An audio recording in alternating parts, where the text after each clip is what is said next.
To the professional eye, particularly that of a submariner, it appeared far different. See Dr. Shojiro Yura, a member of the Naval General Staff, was an advisor on submarine affairs. Here is what he told me about the planning for Midway. Shortly after I assumed my post on the Naval General Staff in March 1942, one of Admiral Yamamoto's staff officers, Captain Yasuji Watanabe, arrived in Tokyo with a rough plan for the attack on Midway. It had been worked out in tabletop maneuvers on board the new super battleship Yamato at Kure and approved by Admiral Yamamoto. Captain Watanabe was relaying an urgent request from the Commander-in-Chief that the plan be given full approval by the Naval General Staff as quickly as possible. Captain Sadatoshi Tomioka, in the General Staff's Operations Section, was responsible for carrying out plans once they were approved. He opposed the operation. His stand reflected the prevailing opinion among the General Staff at that time, which was that the Americans should be lured into one decisive battle but not in the vicinity of Midway. Most members preferred an attack on the Fiji's arid Samoa, which were along the US to Australia supply route. The American fleet could tolerate an attack less there than on Midway, they felt. It would have to counterattack. The difference was that in the Fiji's Samoa area, the Americans would be very far from any reinforcement or assistance. The Japanese preponderance in naval strength would count for even more in such a case. These people felt that the most favourable point of attack should be the first consideration, because Midway, or any other base like New Caledonia, could be taken with ease once the American fleet was wiped out. The primary objective, they said, was the elimination of the enemy fleet at the minimum cost to our own. This could be more easily done the further the Americans were from their major base, Pearl Harbor. Yura also told me how Captain Kameto Kuroshima, Operations Staff Officer for Yamamoto, argued with Captain Tomioka. The Midway plan must be approved, Kuroshima insisted, and cited the danger Japan faced from aircraft carriers if she did not eliminate them. "No," said Tomioka, his anger also rising. "Even if we are successful, look at the great difficulty we would have keeping Midway supplied." Japan's merchant fleet, though large, still was barely sufficient to support operations already going on in the south. The bulk of it was employed in transporting oil, rubber, tin, tungsten, and other strategic materials back to our industrial complex. Very few ships could be spared from the task of strengthening our defence through homeland construction of war instruments to provide follow-up support of a Midway operation, Tomioka noted. Capt. Tomioka and Capt.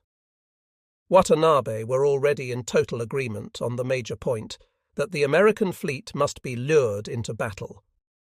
After heavy argument, reluctant approval was given to go ahead with general planning for the attack on Midway. Not long after that, a detailed operations plan was drafted by Yamamoto's staff and sent to Tokyo for final approval. Once this was given, the final preparations would begin. At this point, Rear Admiral Shigeru Fukudome, Tomioka's senior in the operations section, had to give approval. Sea Dr. Yura read the detailed plan as soon as it arrived and was on hand to advise Admiral Fukudome. He noted that Subron 5 was included, and this was the focal point of his objections to the Midway plan. "I cannot agree or recommend the use of that squadron in the task it has been given," Yura told Fukudome. "Those submarines are too old and too slow for that mission." Subron 5 was under Rear Adm. Tadashige Daigo, and was at that moment in Japan undergoing overhaul and repair. Most of these obsolescent boats were supposed to go into the reserve fleet on training duty. Everyone was at least a dozen years old. None could dive safely past 200 feet. "The main core of the American fleet in Hawaii," said Sir Dr. Yura, "will be composed of aircraft carriers. The old submarines of Subron 5 cannot cope with air attacks and patrols. They cannot carry out reconnaissance against such a foe, nor can they attack aircraft with any hope of success. I realize, of course, that every available warship must be committed to this operation. but I think the combined fleet staff officers are taking too much for granted when they station such a worn-out group of submarines in the path the Americans are most likely to use.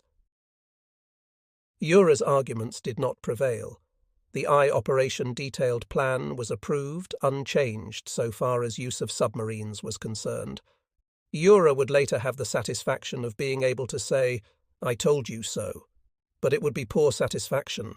Yamamoto's plan to move against Midway, lure out the American fleet, and destroy it was given the green light. All submarine commanders began making preparations to carry out their tasks, unaware that US intelligence experts had broken the Japanese naval code. The Americans had a vast amount of information about our intentions. From this, they built a mosaic of our plans for ADM. Chester Nimitz in his hilltop headquarters above Pearl Harbor. Yet even if the Americans had not broken our code, I am not surprised that they learned of our intentions. Or at least that they knew Midway would be the next point of attack. Our security was awful. The talk at Cure, where I was about halfway through the course for submarine commanders, was all about Midway. It was on everyone's lips.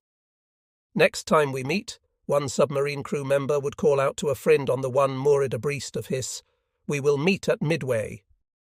"If we live, that is," his friend would answer. "Of course we will be alive," the first sailor would shout back across the few feet of water. "We don't want to die before we have taken Hawaii, do we?" First of the submarines to leave home waters were those sent on scouting and midget attack missions. They departed early in May, the other submarines streaming out into the Pacific's broad blue waters for 2 weeks after that. One boat was almost sunk by USS Silversides just after leaving port, but the American submarine's commander missed his target. Captain Hanku Sasaki, who had directed the midget submarine attack against Pearl Harbor 5 months before, led submarines south along the coast of Australia. On May 29th, a plane from I-21 flew off its catapult and over the city of Sydney, without running into any opposition. When pilot and crewman got back aboard, they reported 3 capital ships and numerous smaller warcraft present in Sydney Harbour. Sasaki decided he would launch a midget submarine attack within 48 hours, using the 3 midget subs he had on hand. Late Ku, who had secretly scouted the entrance to Pearl Harbor while supposedly a tourist on board the merchant ship Taiyo Maru just before the war, was pilot of I-22's midget. His crewman was Petty Officer Takeshi Omori. I-22 was Sasaki's flagship as before, with Sita Kiyotake Agata still its skipper. I-24's midget pilot was Leto Tas J.G. Katsuhisa Ban, his crewman, Petty Officer Mamoru Ashibe. Sea Doctor Hiroshi Hanabusa still had the boat, but he had lost Lieutenant Mochitsura Hashimoto, who was with me at the Kure school. I-27, completed at Sasebo 3 months before setting out on this mission, was captained by Sea Doctor Iwao Yoshimura. His midget pilot was Lieutenant Kenshi Chuman, with Petty Officer Masao Takenaka as crewman. Cap. Sasaki manoeuvred all boats into position on May 31st and, about 4:30 p.m., began sending off his midgets. Launching point was about 7 miles off Sydney Harbour. Pilots were ordered to penetrate the anchorage, wait on the bottom until dark, then come up to periscope depth and make their attacks. Each had 2 torpedoes. A post-war check showed that one of our midgets did not penetrate the harbour. It either suffered some kind of malfunction or became entangled in anti-submarine nets. It was never seen or heard from after leaving its mothership. The other 2 got into the harbour, having made their way up a difficult winding channel. They were detected on the way in by sound equipment the Australians were using for just such kind of protection. It was nearly 11 p.m. when one of these 2 midgets was sighted from USS Chicago, a cruiser. About 2 hours later, Chicago's lookouts saw a torpedo heading their way. It missed the cruiser, a destroyer and a Dutch submarine, but hit a hotel ship, HMAS Kutabul, sinking it and killing some men on board it. A second torpedo was found run up on the shore next day. That pilot had bad luck, his torpedo missing the cruiser ahead of its bow. The big ship was missed both fore and aft. There are varying foreign versions of what happened to our midgets at Sydney. None can be correct because all state that 4 midget submarines were launched. They agree that 2 got inside Sydney Harbour because both were found on the bottom by Allied divers. One had not yet fired its torpedoes. Capt. Sasaki's young men had missed their chance to get both USS Chicago and HMS Canberra. Captain Sasaki waited off Sydney for 2 days, hoping to pick up his pilots and their crewmen, giving up only when the midget's endurance time had expired. The Battle of Sydney ended with Sea Doctor Hanabusa's gun crew loosing several rounds at the Australian city, which was immediately blacked out. I-24 then dived quickly and fled, while Capt. Sasaki was leading his 5 submarines down the east coast of Australia, rear adm. Ishizaki in I-8 was off the east coast of Africa. I-10's aircraft was sent over Diego Suarez on May 30th, and the Admiral ordered a midget attack made the next night. I-18's midget could not be sent off because of a breakdown of its engine, due no doubt to the fact that this sub had been cruising for about a month before the day of attack came. So only 2 midgets could be sent into Diego Suarez, where a battleship of the Queen Elizabeth class, several cruisers, and many smaller vessels lay at anchor. Sea Doctor Kaoru Yamada launched ENS, Katsusuke Iwase, from I-16, with Petty Officer Kozo Takada as crewman. Cedar Takashi Yamada sent Lite Saburo Akeda away from I-20, with Petty Officer Masami Takemoto. Akeda had been waiting 4 years for this chance. He had been a pioneer midget pilot with Lat Naoji Iwasa in 1938, when the weapon had proved itself well enough to gain approval for mass production. Akeda had also played an important role in training in the Koryu, the inland sea. These young lads, the cream of young Japanese manhood, thought very highly of themselves and their weapon. They were not organized as a Toko cause, were never meant to be suicide pilots. Still, they had a streak of fatalism in them, as testimonials left behind them show. Off Pearl Harbor, Lit Iwasa had written the words "Shisei," utmost loyalty, with brush and ink on rice paper as a memento for I-22's crewmen. He and many other midget submariners never truly expected to return alive from missions, though some did during the Solomons campaign. All faced danger cheerfully and fearlessly. The attack on Diego Suarez was very successful. The battleship HMS Warspite was hit and badly damaged. She retreated quickly to Durban, South Africa, and posed no threat to our Indian Ocean forces for quite a while. An enemy tanker was also sunk. A reconnaissance flight over Diego Suarez from one of the submarines after the attack found the battleship missing from her mooring place, and at first our High Command concluded that she had been sunk. The truth was learned later through careful monitoring of enemy broadcasts.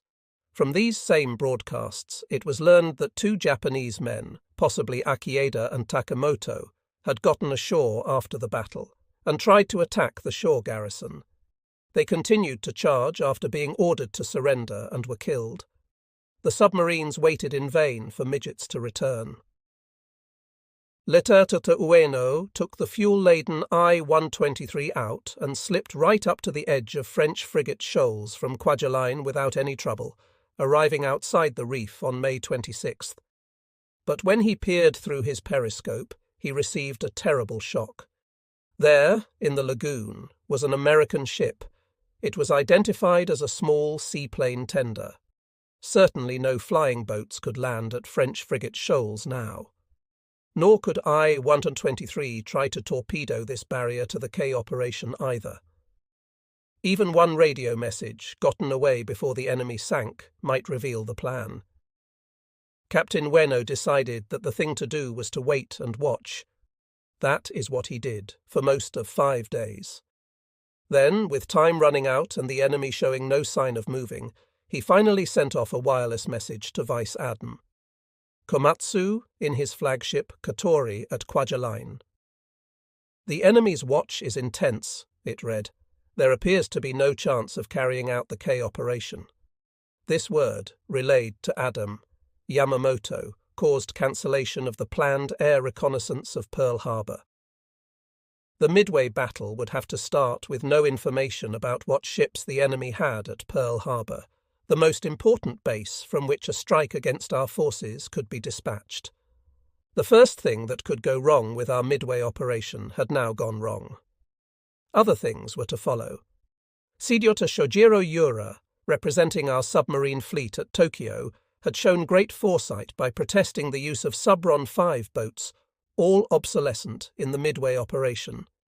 He predicted that they would not be able to do the jobs given them. He proved to be very, very correct.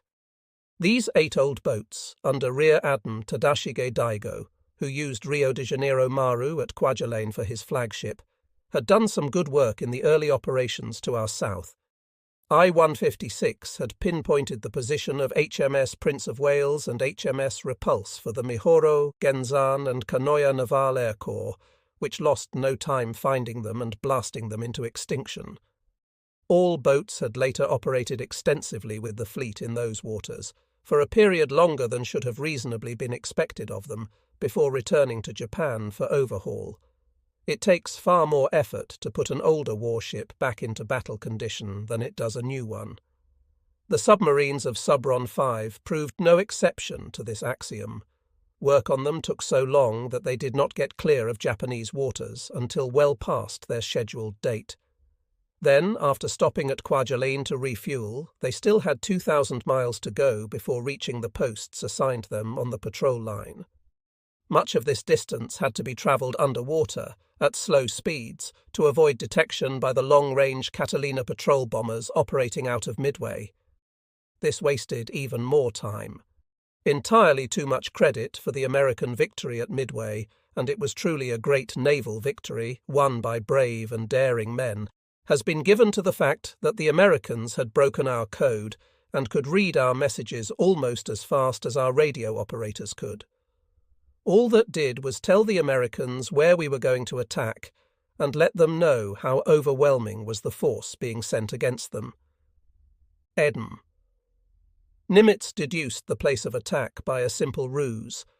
Thinking it might be Midway, he told the commander of that island to send him a message, in plain language, telling him it was having trouble desalting water.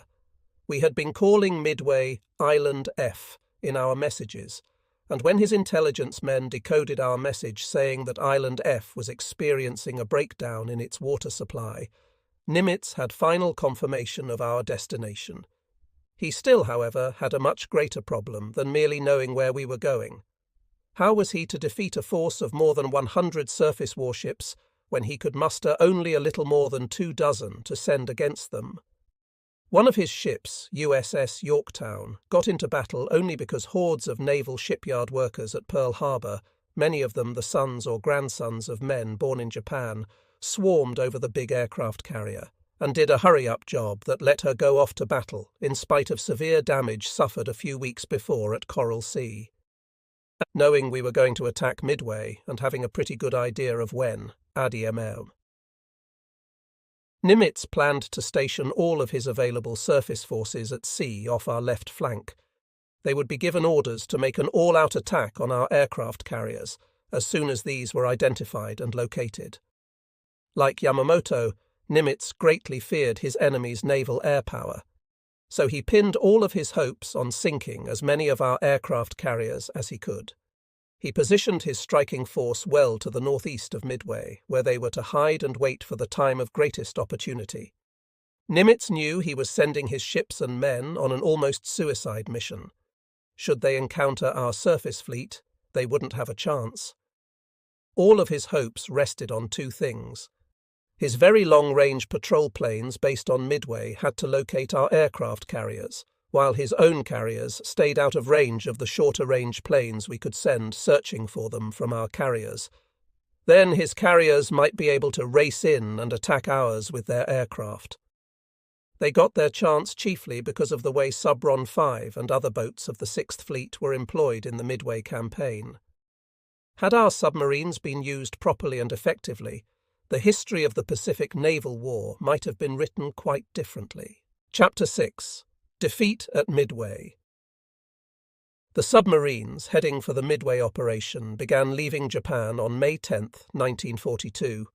They kept streaming out of Tokyo Bay and from Bungo Strait, the water passage separating the islands of Honshu, Kyushu and Shikoku from one another, for 2 weeks after that.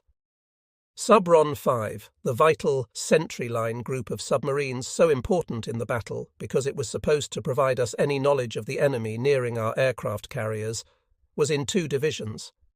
Captain Ryojiro Ono had 4 boats.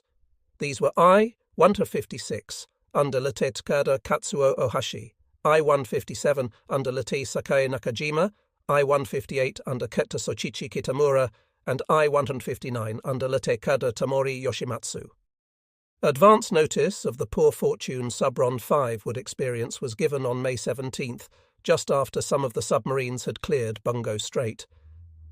Lieutenant Satoyoshi Niina had barely brought his boat around toward the east after exiting the passage and was cruising serenely on the surface, well within range of protective air bases, when the USS Triton, which had been cruising in waters south of Kyushu, spied it. With 1 torpedo, Triton sent I-164 to the bottom. The American submarine did not stop to pick up any of the survivors. We suffered another submarine loss that day, but it was a boat playing no part in the Midway operation. She was I-28, only 3 months off the shipways, and had left Truk on April 30th to participate in the Coral Sea battle. On May 11th, the battle over, I-28 was ordered back to Truk. On May 16th, she reported by wireless that she was 250 miles north of Rabaul and having engine trouble. The American submarine Tautog surprised her the next day. Sea Doctor Yasuo Yajima went down with his submarine and crew. If, as American sources claim, Tautog had also sunk I-23 3 weeks before off Oahu, she was indeed proving herself to be a powerful enemy. On May 27th, the Japanese Navy Day, because it is the anniversary of Adam Heihachiro Togo's great victory over the Russian fleet at Tsushima in 1905, the bulk of our surface forces departed Japanese waters. The Northern Force, under Vice Adm. Moshiro Hosogaya, headed for the Aleutians. Hosogaya had under him a carrier striking force, invasion troops for Attu and Kiska, and the submarines of Rear Adm. Yamazaki. The Midway invasion force moved out from the Marianas under Vice Adm. Nobutake Kondo. He also had auxiliary ships with him, and his force of 15 troop transports was protected by the world's greatest torpedo tactician, Rear Adm. Raizo Tanaka. Tanaka would become chief engineer of what the Americans called the Tokyo Express in the Solomons a few months later. They would nickname him Tenacious. Tanaka because of his aggressive spirit, and he was also called the Japanese Arleigh Burke. Some students of naval warfare like to ponder Tanaka and Burke in the same way American boxing fans speculate about Jack Dempsey and Joe Louis, both former world's heavyweight boxing champions. They try to imagine what it would be like if those men met each other in a match while each was at the peak of his prowess. The torpedo tactics of both Tanaka and Burke are studied by destroyermen for the battles of Cape St. George and Tassafaronga during the struggle for the Solomons.